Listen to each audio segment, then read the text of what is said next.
So once again welcome back to virtual teaching. നമ്മൾ discuss ചെയ്യാൻ പോകുന്നത് തേർഡ് മൊഡ്യൂളാണ് ബികോം സെമസ്റ്റർ 1 CRAയിലെ ഷെയർ ക്യാപിറ്റൽ ആൻഡ് ഡിബെഞ്ചർ. അപ്പോൾ ബാക്കിയുള്ള മൊഡ്യൂൾസിന് വീഡിയോ ഞാൻ അപ്ലോഡ് ചെയ്തിട്ടുണ്ട്. അപ്പോൾ CRയുടെ പ്ലേലിസ്റ്റ് ലിങ്ക് എൻ്റെ ഡിസ്ക്രിപ്ഷനിൽ ഇടുന്നതായിരിക്കും. സോ നമുക്ക് വേഗം തന്നെ തേർഡ് മൊഡ്യൂൾ ഡിസ്കസ് ചെയ്യാം. ഫസ്റ്റ് ക്വസ്റ്റ്യൻ ആണ്, വാട്ട് ആർ ഷെയർസ്? എന്താണ് shares? The capital of a company is divide into certain indivisible unit of a fixed amount. കമ്പനിയുടെ ക്യാപിറ്റലിനെ ഇൻഡിവിസിബിൾ ചെയ്യാൻ പറ്റില്ല, അതാണ് ഇൻഡിവിസിബിൾ യൂണിറ്റ്. അങ്ങനെ ഒരു ഫിക്സഡ് എമൗണ്ട് വെച്ച് നമ്മൾ ഡിവൈഡ് ചെയ്ത് ക്യാപിറ്റലിനെ മാറ്റുകയാണെങ്കിൽ അതാണ് ഷെയർസ് എന്ന് പറഞ്ഞിട്ടുള്ളത്. These units are known as share and the company act 2013 States that share means share in share capital of a company and include stock. Share എന്ന് പറയുമ്പോൾ നമ്മുടെ കമ്പനിയുടെ ഷെയർസ് മാത്രമല്ല, അതിൽ സ്റ്റോക്കും കൂടി ഇൻക്ലൂഡ് ആവുന്നുണ്ട്. ഓക്കെ, ഇനി അടുത്താണ്, what are the different type of share capital. ഇനി ഷെയർ ക്യാപിറ്റലിൻ്റെ ഡിഫറെൻറ്റ് ടൈപ്സ് എന്തൊക്കെയാണെന്ന് നോക്കാം. Share capital of a company is divide into 2 types. അപ്പോൾ നമുക്ക് കമ്പനിയുടെ ഷെയർ ക്യാപിറ്റലിനെ രണ്ടായിട്ട് ക്ലാസിഫൈ ചെയ്യാൻ പറ്റും. ഒന്നാമത്തത് ഇക്വിറ്റി ഷെയർ ക്യാപിറ്റൽ, രണ്ടാമത് പ്രിഫറൻസ് ഷെയർ ക്യാപിറ്റൽ. എന്താണ് equity share capital? The holder of the share are entitle to dividend after fixed dividend on preference share has been paid. അപ്പോൾ ഇക്വിറ്റി ഷെയർ ഹോൾഡേഴ്സ് എന്ത് കിട്ടുള്ളത്? Preference share ഹോൾഡേഴ്സിന് dividend pay ചെയ്ത ശേഷം മാത്രമേ ഈ പറയുന്ന ഇക്വിറ്റി ഷെയർ ഹോൾഡേഴ്സിന് ഡിവിഡൻഡ് കിട്ടുകയുള്ളൂ. Dividend to equity share holder will vary with the amount of profit available for contribution. Preference share ഹോൾഡേഴ്സിന് എന്താണ്? ഫിക്സഡ് ഡിവിഡൻഡ് ആണ്. എന്നാൽ ഇക്വിറ്റി ഷെയർ ഹോൾഡേഴ്സ് എന്ന് പറയുമ്പോൾ എന്താണ്? അവിടെ ഡിവിഡൻഡ് എന്നത് വേരി ചെയ്യും. പ്രോഫിറ്റ്, നമ്മുടെ കമ്പനിയുടെ പ്രോഫിറ്റ് അനുസരിച്ച് മാറിക്കൊണ്ടിരിക്കും. അടുത്താണ് preference share holder. The part of the issued share capital of the company which carry or would carry a preferential right with respect of payment of dividend and repayment of capital in the time of winding up of a company. അപ്പോൾ എന്താണ്? നമ്മുടെ കമ്പനിയിൽ ഒരു preferential right ഉള്ള share ഹോൾഡേഴ്സാണ് preference share holders എന്ന് പറഞ്ഞിട്ടുള്ളത്. ഈ പ്രിഫറൻസ് റൈറ്റ് എവിടേക്ക് ഉണ്ടാവും? അവർക്ക് പേയ്മെൻറ്റ് ഓഫ് ഡിവിഡൻഡ്, അവർക്കായിരിക്കും എപ്പോഴും ഡിവിഡൻഡ് പേയ്മെൻറ്റിൽ മുൻഗണന കൊടുക്കുക. അതേപോലെ തന്നെ കമ്പനി വൈൻഡ് അപ്പ് ചെയ്യുന്ന സമയത്തും ക്യാപിറ്റൽ റീപേയ്മെൻറ്റ് ചെയ്യുന്നതും അതിനും പ്രിഫറൻസ് ആർക്കായിരിക്കും? പ്രിഫറൻസ് ഷെയർ ഹോൾഡേഴ്സിന് ആയിരിക്കും. ഇനി പ്രിഫറൻസ് ഷെയർ ഹോൾഡേഴ്സിന് ഡിഫറെൻറ്റ് ടൈപ്സ് ഡിസ്കസ് ചെയ്യാൻ പോകുന്നത്. What are the different type of preference share holder? ഒന്നാമത്തെയാണ് cumulative preference share. These are share on which dividend goes on accumulating till it's fully paid. ഈ cumulative preference share എന്താണ്? ഇവിടെ preference share ഹോൾഡേഴ്സിന് എല്ലാ മന്തും അല്ലെങ്കിൽ ക്വാർട്ടറിലായിട്ടൊന്നും cash dividend കൊടുക്കുന്നുണ്ടാവില്ല. അത് accumulate ചെയ്ത് fully paid-up ആവുന്ന സമയത്ത് മാത്രം ഫുൾ എമൗണ്ട് ഇടയ്ക്ക് അത് അവർക്ക് കൊടുക്കുക. നോൺ ക്യുമുലേറ്റീവ് എന്താണ്? Non cumulative preference share. These are share on which dividend does not goes on accumulating. ഇവിടെ ഡിവിഡൻഡ് എന്ത് ചെയ്യില്ല, ഇങ്ങനെ അക്യുമുലേറ്റ് ചെയ്യില്ല. പകരം അവർക്ക് കൃത്യമായിട്ട് ഓരോ മന്തോ അല്ലെങ്കിൽ ഇയർലിയോ ക്വാർട്ടർലിയോ ആയിട്ട് അവർക്ക് കൊടുത്ത് പോകുന്നതായിരിക്കും. അടുത്താണ് ഇനി participative preference share. These are shares that are not only entitled to a fixed rate of dividend but also to a share in the surplus profit which remains after the claim of the equity shareholder has been met. Participative preference share വെച്ച് കഴിഞ്ഞാൽ ഇവിടെ ഈ preference share ഹോൾഡേഴ്സിന് dividend, fixed rate dividend മാത്രമല്ല, നമ്മുടെ equity share ഹോൾഡേഴ്സിന് അവരുടെ share കൊടുത്തു കഴിഞ്ഞ് ബാക്കി വരുന്ന സർപ്ലസ് പ്രോഫിറ്റ് ഇല്ലേ, അതിൽ നിന്നും ഒരു ഷെയർ കിട്ടാനുള്ള റൈറ്റുള്ളവരാണ് പാർട്ടിസിപ്പേറ്റീവ് പ്രിഫറൻസ് ഷെയർ എന്ന് പറഞ്ഞിട്ടുള്ളത്. അടുത്താണ് non participative preference share. These share are entitled only to get the fixed rate of dividend. Fixed dividend മാത്രം കിട്ടുന്നവരാണ് നോൺ പാർട്ടിസിപ്പേറ്റീവ് പ്രിഫറൻസ് ഷെയർ എന്ന് പറഞ്ഞിട്ടുള്ളത്. നെക്സ്റ്റ് ടൈപ്പാണ് ഇനി convertible preference share. These are shares which enable the holder to convert them into equity share with a certain period. അപ്പോൾ എന്താണ്? ഈ preference share ഹോൾഡേഴ്സിന് അവരുടെ ഷെയർസ് ഇക്വിറ്റി ഷെയറിലേക്ക് കൺവേർട്ട് ചെയ്യാനുള്ള ആ ഒരു കപ്പാസിറ്റി ഉള്ള ഒരു ഷെയറാണ് കൺവേർട്ടബിൾ പ്രിഫറൻസ് ഷെയർ എന്ന് പറഞ്ഞിട്ടുള്ളത്. ഒരു സർട്ടൺ ടൈം പീരീഡ് കഴിഞ്ഞാൽ വേണമെന്നുണ്ടെങ്കിൽ അവർക്ക് വേണമെങ്കിൽ അതൊരു ഇക്വിറ്റി ഷെയറാക്കി മാറ്റാം. അടുത്താണ് non convertible preference share. These are the shares which does not allow the holder to convert into equity share with a certain period. Non convertibles എന്താണ്? ഇവിടെ പ്രിഫറൻസ് ഷെയർ ഹോൾഡേഴ്സിന് ആ ഒരു ഷെയറിനെ ഇക്വിറ്റി ഷെയറാക്കി കൺവേർട്ട് ചെയ്യാനുള്ള റൈറ്റ് ഇല്ല. അവർക്ക് എന്ത് ചെയ്യാൻ പറ്റില്ല? സർട്ടൺ പീരീഡ് കഴിഞ്ഞാൽ പോലും അതിനെ ഇക്വിറ്റി ഷെയറായി കൺവേർട്ട് ചെയ്യാൻ പറ്റില്ല. അത് പ്രിഫറൻസ് ഷെയറായിട്ട് തന്നെ നിലനിന്ന് പോവുകയുള്ളൂ. അടുത്താണ് redeemable preference share. Preference share which can be redeemed are known as redeemed preference share. നമുക്ക് ടൈം പീരീഡ് കഴിഞ്ഞ് കഴിഞ്ഞാൽ ആ പ്രിഫറൻസ് ഷെയർ റിഡീം ചെയ്യാൻ പറ്റുമെങ്കിൽ അതിനെ വിളിക്കുന്ന പേരാണ് redeemable preference share. Redeemable preference share can be redeem only when. ഇനി ഈ പ്രിഫറൻസ് റിഡീം ചെയ്യണമെന്നുണ്ടെങ്കിൽ അതിന് 2 കണ്ടീഷൻസ് ഉണ്ട്. ഒന്നാമത് share must be fully paid up. ആ ഷെയർ ഫുള്ളി പേഡപ്പ് ആയിരിക്കണം. അതേപോലെ തന്നെ such share must be redeem out of the profit of the company. കമ്പനിയുടെ പ്രോഫിറ്റിൽ നിന്ന് മാത്രം റിഡീം ചെയ്യാൻ പറ്റുള്ളൂ. അല്ലെങ്കിൽ ആ ഒരു കമ്പനി ഫ്രഷ് ഇഷ്യൂ ചെയ്ത അതിൽ നിന്ന് മാത്രമേ റിഡീം ചെയ്യാൻ പറ്റുള്ളൂ. ഒന്നില്ലെങ്കിൽ കമ്പനിയുടെ പ്രോഫിറ്റിൽ നിന്നോ അല്ലെങ്കിൽ കമ്പനി പുതിയ ഷെയർസ് ഇഷ്യൂ ചെയ്തിട്ടോ അതിൽ മാത്രമേ ഷെയർസ് റിഡീം ചെയ്യാൻ പാടുള്ളൂ. ഇനി അടുത്താണ് what are the different type of share capital. ഇനി different type of share capital ഏതൊക്കെ വെക്കാം? ഒന്നാമത്തേതാണ് authorised capital. The maximum amount of the share capital which a company is authorised to raise by issuing share is mention in the capital clause of memorandum of association. MOAയിലെ capital ക്ലോസിൽ കൃത്യമായിട്ട് കാണിച്ചിട്ടുണ്ടാവും ഒരു company share issue ചെയ്ത് എന്തോരം capital raise ചെയ്യണം. ആ capital വിളിക്കുന്ന പേരാണ് ഓതറൈസ്ഡ് ക്യാപിറ്റൽ എന്ന് പറഞ്ഞിട്ടുള്ളത്.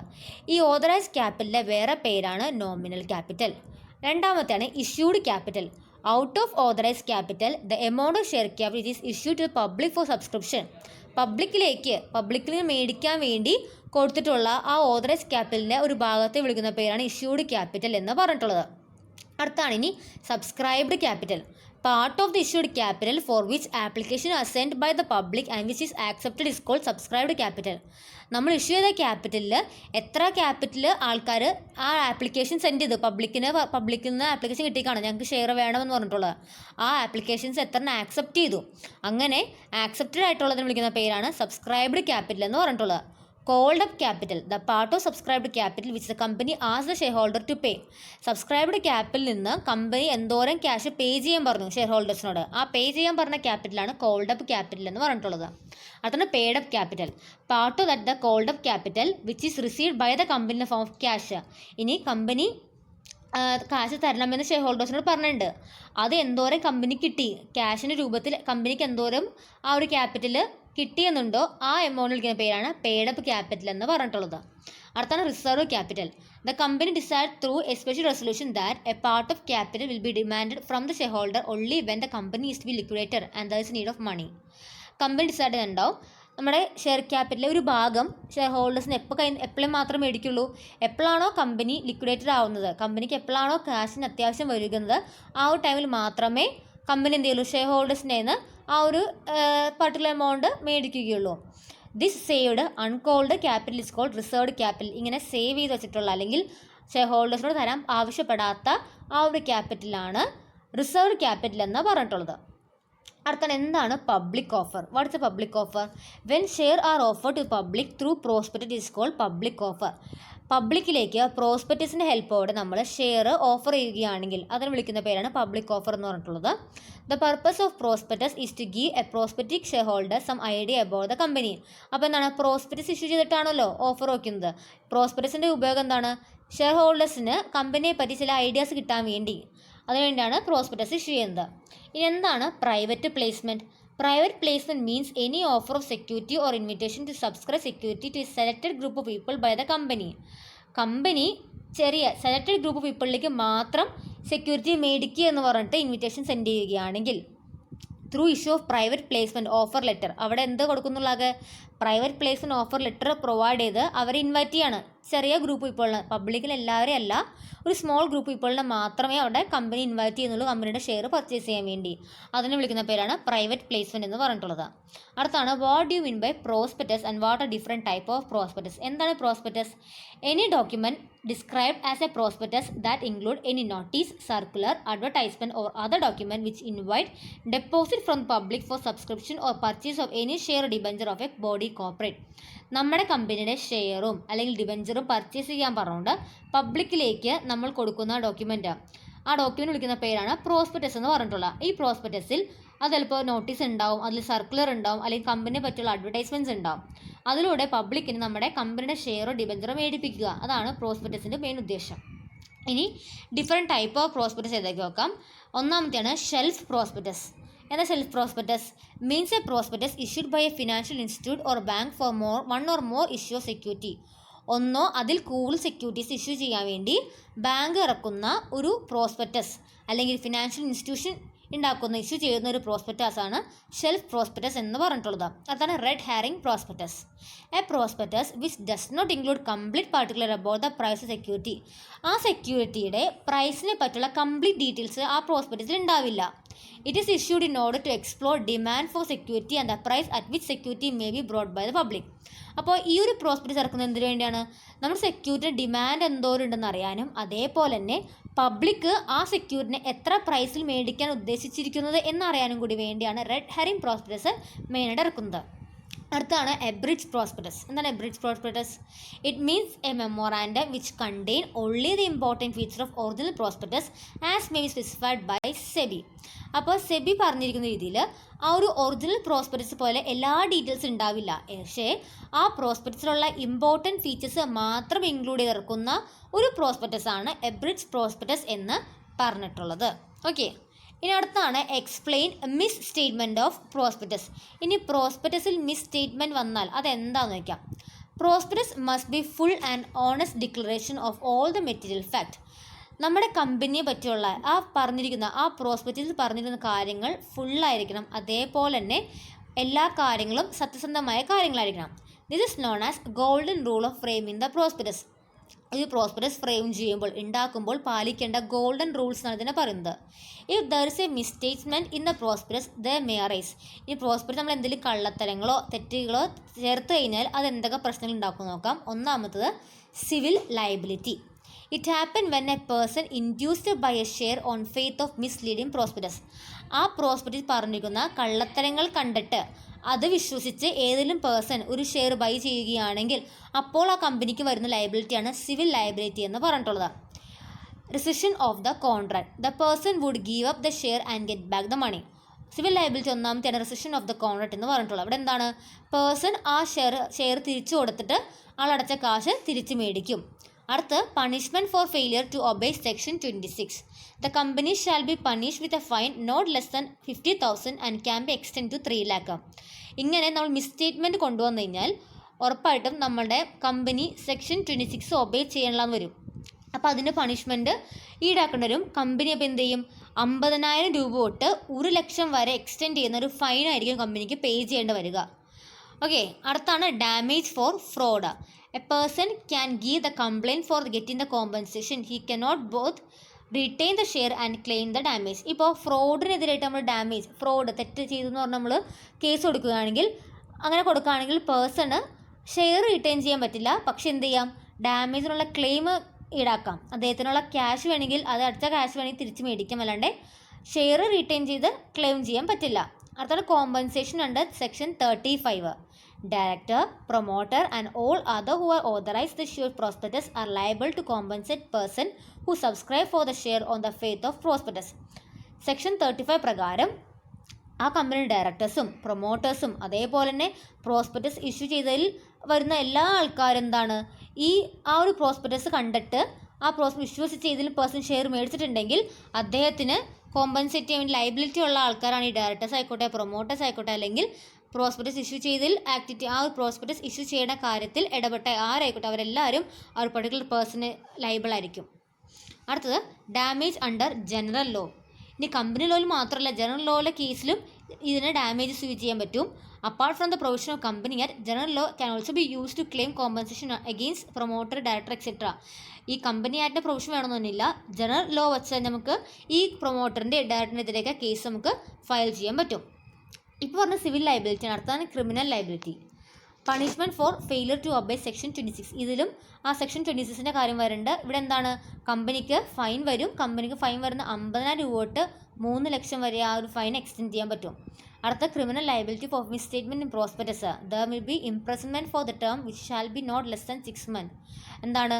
നമ്മളിങ്ങനെ തെറ്റായ പ്രോസ്പെക്ടസ് ഇറക്കി കഴിഞ്ഞാൽ ആ ഒരു കമ്പനിയിലെ ആരാണോ ആ പ്രോസ്പെക്ടസ് ഇറക്കിയതിന് പിന്നിലുള്ളത് അവർക്ക് 6 മാസം തൊട്ട് 10 കൊല്ലം വരെയുള്ള തടവും അതേപോലെ തന്നെ സിവിൽ ലയബിലിറ്റി പറഞ്ഞിരിക്കുന്ന ഫൈനിൻ്റെ 3 ഇരട്ടി ഫൈൻ വരെ പേ ചെയ്യേണ്ടതായിട്ട് വരുന്നതാണ്. ഇത്രയും കാര്യങ്ങളാണ് ക്രിമിനൽ ലയബിലിറ്റിയിൽ വരുന്നത്. അടുത്താണ് what do you mean by statement in lieu of prospectus. എന്താണ് statement in lieu of prospectus? Under the provision of the company act where the public company did not invite public to subscribe for its share but arranged to get money from private sources, it was not required to issue a prospectus. അപ്പോൾ എന്താണ് company പ്രകാരം ഇപ്പോൾ public company പബ്ലിക്കിൽ നിന്ന് ഷെയർസും subscribe ചെയ്യുന്നില്ല, അവരുടെ invitations ഒന്നും make ചെയ്യുന്നില്ല, അവർക്ക് വേണ്ടത് എന്താണ് പ്രൈവറ്റ് സോഴ്സിൽ മാത്രം അവർക്ക് ഫണ്ട് റേസ് ചെയ്താൽ മതി എന്നാണെങ്കിൽ അവർക്ക് പ്രോസ്പെക്ടസ് ഇഷ്യൂ ചെയ്യേണ്ട ആവശ്യമില്ല. പകരം അവിടെ എന്ത് ഇഷ്യൂ ചെയ്യുള്ളൂ, അവർ പ്രോസ്പെക്ടസ് ഡ്രാഫ്റ്റ് പോലെ statement in lieu of prospectus ആയിരിക്കും അവിടെ ഇഷ്യൂ ചെയ്യുക. അപ്പോൾ എന്താണ് പബ്ലിക്കിൽ നിന്ന് അവർക്ക് ഷെയർസ് ഒന്നും ഇൻവൈറ്റ് ചെയ്യണമെന്ന് ആഗ്രഹമില്ലെങ്കിൽ അവരെന്ത് ചെയ്യുള്ളൂ, അവർക്ക് പ്രൈവറ്റ് സോഴ്സിൽ നിന്ന് മാത്രം മണി അറേഞ്ച് ചെയ്താൽ മതി. അപ്പോൾ അവർക്ക് പ്രോസ്പെക്ടസ് ഇഷ്യൂ ചെയ്യേണ്ടി വരില്ല, പകരം ഈ പറയുന്ന statement in lieu of prospectus ഉണ്ടാക്കിയാൽ മതി. ഓക്കെ, അടുത്താണ് explain the requirement need for the allotment of share. ഒരു ഷെയർ അലോട്ട്മെൻറ്റ് ചെയ്യുമ്പോൾ എന്തൊക്കെ കാര്യങ്ങളാണ് നടത്തേണ്ടത് നോക്കാം. Allotment is the acceptance of the offer by the company. എന്താണ് കമ്പനി വച്ചിരിക്കുന്ന ആ ഒരു ഓഫർ ആക്സെപ്റ്റ് ചെയ്യുക, അതാണ് അലോട്ട്മെൻറ്റിൽ ഉദ്ദേശിക്കുന്നത്. However allotment shall not be made unless the follow requirement is satisfied. എന്നാൽ അലോട്ട്മെൻറ്റ് നടക്കണമെന്നുണ്ടെങ്കിൽ ചില കാര്യങ്ങൾ സാറ്റിസ്ഫൈ ചെയ്തിരിക്കണം. ഒന്നാമത്തേണ് minimum subscription. The amount to be collected as minimum subscription is arrayed after calculating the initial capital required for the function of the company. ഒരു company function ചെയ്യാൻ വേണ്ടി എന്തോരം capital വേണം അത് കാൽക്കുലേറ്റ് ചെയ്തിട്ടേക്ക് നമ്മൾ മിനിമം സബ്സ്ക്രിപ്ഷൻ എന്തോരം വേണമെന്ന് ഡിസൈഡ് ചെയ്യുക. This amount will be mention in the prospectus itself. ആ നമ്മളുടെ കമ്പനിയുടെ പ്രോസ്പെക്ടസിൽ കൃത്യമായിട്ട് ആ മിനിമം സബ്സ്ക്രിപ്ഷൻ എത്രയാണെന്ന് കൊടുത്തിട്ടുണ്ടാവും. ഇത് minimum subscription is not achieve within period of 30 days from the issue of prospectus, amount shall be return within specific period. നമ്മുടെ minimum subscription amount prospectus issue ചെയ്ത് 30 ദിവസം റെഡി ആയില്ലെങ്കിൽ നമ്മൾ കളക്ട് ചെയ്ത എല്ലാ എമൗണ്ട് നമ്മൾ തിരിച്ചു കൊടുക്കേണ്ടി വരും. അതാണ് മിനിമം സബ്സ്ക്രിപ്ഷൻ. അടുത്താണ് application money. The amount payable on the application on each share shall not be less than 5% of the normal amount of the share. അപ്പോൾ എന്താണ് ആപ്ലിക്കേഷൻ മണിയായിട്ട് ഷെയർ ഹോൾഡേഴ്സ് പേ ചെയ്യും. ആ ആപ്ലിക്കേഷൻ മണി എന്ന് പറയുന്നത് നമ്മുടെ ഷെയറിൻ്റെ യഥാർത്ഥ വില നോമിനൽ വാല്യൂവിൻ്റെ 5% ആയിരിക്കണം പേ ചെയ്യേണ്ടത്. This amount is deposit with the account maintain in the schedule bank. ആ കിട്ടുന്ന ആപ്ലിക്കേഷൻ മണി കൃത്യമായിട്ട് ഷെഡ്യൂൾ ബാങ്കിൽ കീപ്പ് ചെയ്യുന്ന അക്കൗണ്ടിലായിരിക്കും ഡെപ്പോസിറ്റ് ചെയ്യുക. അടുത്താണ് opening of the subscription list. അടുത്താണ് സബ്സ്ക്രിപ്ഷൻ ലിസ്റ്റ് ഓപ്പൺ ചെയ്യണം. If the company has issued the prospectus offering the share, prospectus has to state the date of opening and closing of the issue. നമ്മുടെ company ഒരു prospectus issue ചെയ്ത് കഴിഞ്ഞാൽ ആ prospectus shares offer ചെയ്യുന്നുണ്ടെന്ന് പറഞ്ഞു കഴിഞ്ഞാൽ ആ പ്രോസ്പെക്ടസ് കൃത്യമായിട്ട് അതിൻ്റെ ഓപ്പണിംഗ് ഡേറ്റും ക്ലോസിംഗ് ഡേറ്റും കൊടുത്തിരിക്കണം. ഷെയർ ഓഫർ ചെയ്യുന്നുണ്ട് അതിൻ്റെ സ്റ്റാർട്ടിംഗ് ഡേറ്റും ലാസ്റ്റ് ഫൈനൽ എൻഡിങ് ഡേറ്റും കൊടുത്തിരിക്കണം. The company cannot allow the share on a single day. അല്ലാണ്ട് കമ്പനിക്ക് ഒരു ദിവസം കൊണ്ട് ആകെ ഷെയർ മേടിക്കണമെന്ന് ആഗ്രഹമുണ്ട് ഒരു ദിവസം കൊണ്ട് ഷെയർ മേടിച്ചു എന്ന് പറയാൻ പാടില്ല. കൃത്യമായിട്ട് തന്നെ ഒരു ഓപ്പണിംഗ് ഡേറ്റും ക്ലോസിംഗ് ഡേറ്റും ഉണ്ടായിരിക്കണം. അടുത്താണ് share and debenture to be listed on stock exchange. എല്ലാ കമ്പനിയും കൃത്യമായിട്ട് ഏതൊക്കെ ഷെയറാണോ ഇഷ്യൂ ചെയ്യാൻ ഉദ്ദേശിക്കുന്നത് അത് കൃത്യമായിട്ട് ഏതെങ്കിലും റെക്കഗ്നൈസ് സ്റ്റോക്ക് എക്സ്ചേഞ്ചിൽ എന്തായിരിക്കണം ലിസ്റ്റ് ചെയ്തിരിക്കണം. ഓക്കെ, എന്നിട്ട് മാത്രമേ അത് പബ്ലിക്കിലേക്ക് വിൽക്കാൻ പാടുകയുള്ളൂ. അടുത്താണ് return as to allotment. Within 30 days of allotment, share by a company shall file with registrar a return showing the detail of the share allotted, consideration received, etc. അപ്പോൾ എന്താണ് നമ്മുടെ ഈ അലോട്ട്മെൻറ്റ് കഴിഞ്ഞ് കഴിഞ്ഞാൽ 30 ദിവസത്തിനുള്ളിൽ തന്നെ രജിസ്ട്രാറിനടുത്ത് കൃത്യമായിട്ട് എന്തോരം ഷെയർ അലോട്ട് ചെയ്തു എന്തോരം കൺസെഷൻ റിസീവ് ചെയ്യുന്ന കാര്യങ്ങളെല്ലാം നമ്മൾ രജിസ്ട്രാറിനടുത്ത് കോപ്പി ഫയൽ ചെയ്തിരിക്കണം. അടുത്താണ് underwriting contract. The company shall not issue share unless it achieve minimum subscription. അപ്പോൾ എന്താണ് ഷെയർ ഇഷ്യൂ ചെയ്യണമെന്നുണ്ടെങ്കിൽ മിനിമം സബ്സ്ക്രിപ്ഷൻ എത്തിയിരിക്കണം. Sometimes there may be poor response from the public. This may lead to situation where entire attempt to be issue share shall fail. അപ്പോൾ ചില സമയത്ത് public എല്ലാവരും നമ്മൾ share മേടിക്കണമെന്നില്ല, നല്ലൊരു ഗുഡ് റെസ്പോൺസ് ഉണ്ടാകുന്നില്ല. അപ്പോൾ ആ സിറ്റുവേഷൻ പ്രിവെൻറ്റ് ചെയ്യാൻ വേണ്ടി നമ്മൾ എന്ത് ചെയ്യും, അണ്ടർ റൈറ്റിംഗ് കോൺട്രാക്ട്സ് ഏർപ്പെടും. അങ്ങനെ കമ്പനി അല്ലെങ്കിൽ ഇൻഡിവിജ്വൽസോ ഫേമോ ഇൻസ്റ്റിറ്റ്യൂഷനായിട്ട് അണ്ടർ റൈറ്റിംഗ് കോൺട്രാക്ട് ഏർപ്പെട്ടാൽ അവർ നമുക്ക് ഷെയർ കൃത്യമായിട്ട് പബ്ലിക്കിൽ നിന്ന് മേടിച്ച് സെറ്റിലാക്കി തരും. നമുക്ക് അതോർത്ത് ടെൻഷൻ അടിക്കേണ്ട ആവശ്യമില്ല. അതാണ് അണ്ടർ റൈറ്റിംഗ് കോൺട്രാക്ട്. അടുത്താണ് എന്താണ് what do mean by different voting rights. Differential voting right എന്താണെന്ന് നോക്കാം. The ordinary equity share which shall have differential in the rate of dividend or in the voting right attached to these share. അപ്പോൾ എന്താണ് സാധാ equity share എന്നാൽ അവർക്ക് എന്തുണ്ടാവും, ഒരു differential right ഉണ്ടാവും. അതൊന്നില്ലെങ്കിൽ ഡിവിഡൻഡ് കിട്ടുന്നതിലായിരിക്കും അല്ലെങ്കിൽ വോട്ടിംഗ് റൈറ്റിലായിരിക്കും. Indian DVR share provide for lower voting right as compared to ordinary equity share. Ordinary equity share വെച്ച് നോക്കുമ്പോൾ ഇന്ത്യയിൽ ഈ ഡിഫറൻഷ്യൽ വോട്ട് റേറ്റിന് എപ്പോഴും ലോവർ വോട്ടിംഗ് റേറ്റ് ഉണ്ടാവുക, പക്ഷേ അവർക്ക് എന്തുണ്ടാവും, കൂടുതൽ ഡിവിഡൻഡ് പ്രൊവൈഡ് ചെയ്യും. അടുത്താണ് ഇനി എന്താണ് സ്വെറ്റ് ഇക്വിറ്റി ഷെയർ. എന്താ sweat equity share? Sweat equity share means such equity share are as issued by the company to its director or employees to a discount rate for consideration rather than cash. Sweat equity share വെച്ച് കഴിഞ്ഞാൽ equity shares ആണ്. അതെന്ത് ചെയ്യുന്നു, company issue ചെയ്യുന്നതാണ്. കമ്പനിയുടെ ഡയറക്ടേഴ്സിനോ അല്ലെങ്കിൽ company work ചെയ്യുന്ന എംപ്ലോയീസിനോ discount റേറ്റിനോ അല്ലെങ്കിൽ കൺസിഡറേഷനോ നമ്മൾ വിൽക്കുകയാണെങ്കിലാണ് സ്വെറ്റ് ഇക്വിറ്റി ഷെയർ എന്ന് പറഞ്ഞിട്ടുള്ളത്. This issue is authorised by special resolution pass by the company. ഈ ഇഷ്യൂ ഓതറൈസ്ഡ് ആണെന്നുണ്ടെങ്കിൽ കമ്പനി ഒരു സ്പെഷ്യൽ റെസൊല്യൂഷൻ പാസ് ചെയ്തിരിക്കണം. Resolution must specify the number of share, current market price, consideration etcetera.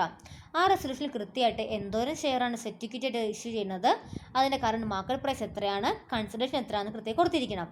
Said equity share must be issued in accordance with the regulation made by SEBI when the equity share of the company listed in the stock exchange. നമ്മുടെ equity share stock എക്സ്ചേഞ്ചിൽ കൊടുത്തിട്ടുള്ള shares ആണെങ്കിൽ SEBI പറഞ്ഞിരിക്കുന്ന രീതിയിലായിരിക്കണം sweat equity share നമ്മൾ issue ചെയ്യേണ്ടത്. ഇനി നമ്മുടെ ഇക്വിറ്റി ഷെയർ ഈ സ്റ്റോക്ക് എക്സ്ചേഞ്ച് ലിസ്റ്റ് ചെയ്തിട്ടില്ലെങ്കിൽ ഇക്വിറ്റി ഷെയർ എന്തായിരിക്കണം, അതല്ലാത്ത പ്രിസ്ക്രൈബ്ഡ് തന്നിട്ടുള്ള വേറെ റൂൾസ് ഉണ്ടാവും. ആ റൂൾസ് അനുസരിച്ചായിരിക്കണം സെറ്റ് ഇക്വിറ്റി ഷെയർസ് ഇഷ്യൂ ചെയ്യേണ്ടത്. ഓക്കെ, അടുത്താണ് explain the alteration of share capital. ഇനി ഷെയർ ക്യാപിറ്റൽ എങ്ങനെയൊക്കെ ഓൾട്ടർ ചെയ്യാൻ നോക്കാം. ഒന്നാമത്തെയാണ് increase it share capital by such amount as E think. ഒന്നിന് എന്ത് ചെയ്യാം, നമുക്ക് ഷെയർ ക്യാപിറ്റൽ ഇൻക്രീസ് ചെയ്യാം, consolidate and divide all or any of it share capital into share of larger amount. നമുക്ക് എന്ത് ചെയ്യാം, ഷെയർ ക്യാപിറ്റലിനെ ഒന്നിച്ച് കൂട്ടി ഒരു ലാർജർ എമൗണ്ട് ആക്കി മാറ്റാം. അല്ലെങ്കിൽ convert all or any of the fully paid of share into stock. ഒന്നിൽ ചിലതോ അല്ലെങ്കിൽ എല്ലാ പെയ്ഡ് ഓഫ് ഷെയറിനെയും സ്റ്റോക്കാക്കി മാറ്റാം. Subdivide any of the share into smaller amount than fixed by the memorandum. എന്താണ്, നമ്മുടെ ഷെയർസിനെ ഒന്നുകൂടി സ്മോളർ എമൗണ്ട് ആക്കി മാറ്റാം. Cancel the share which at the time of passing resolution in the behalf have not been taken or agree to be taken by any person. എന്ത് ചെയ്യാം, നമുക്ക് ആരും നമ്മുടെ ഷെയർ ആ ഒരു പർട്ടിക്കുലർ ഷെയർസ് മേടിച്ചിട്ടില്ല എന്നുണ്ടെങ്കിൽ ആ ഷെയർ എന്ത് ചെയ്യാം, റെസൊല്യൂഷൻ പാസ് ചെയ്ത് നമുക്ക് ക്യാൻസൽ ചെയ്യാം. ഓക്കെ, ഇത്രയും കാര്യങ്ങൾ നമ്മുടെ ഈ ഒരു തേർഡ് മൊഡ്യൂളിൽ വരുന്നത്. അപ്പോൾ തേർഡ് മൊഡ്യൂളിൽ ഇത്രയാണ് ഇമ്പോർട്ടൻറ്റ് ക്വസ്റ്റ്യൻസ് ആയിട്ടുള്ളത്. അപ്പോൾ നിങ്ങൾക്ക് വീഡിയോ യൂസ്ഫുൾ എന്ന് തോന്നുമെങ്കിൽ വീഡിയോ ലൈക്ക് ചെയ്യണം, മാക്സിമം ഫ്രണ്ട്സിന് ഷെയർ ചെയ്യുക. ഇത്രയും ക്വസ്റ്റ്യൻസ് നോക്കി തന്നെ നമ്മുടെ ഈ മൊഡ്യൂൾ വളരെ സിമ്പിളായിട്ട് കംപ്ലീറ്റ് ചെയ്യാൻ സാധിക്കും. അതേപോലെ തന്നെ ഓരോ ആൻസേഴ്സും കൃത്യം പോയിൻ്റ് എക്സ്പ്ലെയിൻ ചെയ്തുകൊണ്ട് തന്നെ എക്സാമിൻ്റെ ടൈമിൽ നിങ്ങൾക്ക് റിവൈസ് ചെയ്യാൻ എളുപ്പമായിരിക്കും. അപ്പോൾ നിങ്ങൾ മാക്സിമം വീഡിയോ ഫുള്ളും കാണണം, ഫ്രണ്ട്സിന് ഷെയർ ചെയ്യുക. അതുപോലെ തന്നെ എൻ്റെ ചാനൽ ആദ്യമായിട്ടാണ് കാണണമെങ്കിൽ സബ്സ്ക്രൈബ് ചെയ്യാനും മറക്കരുത്. Thanks for watching.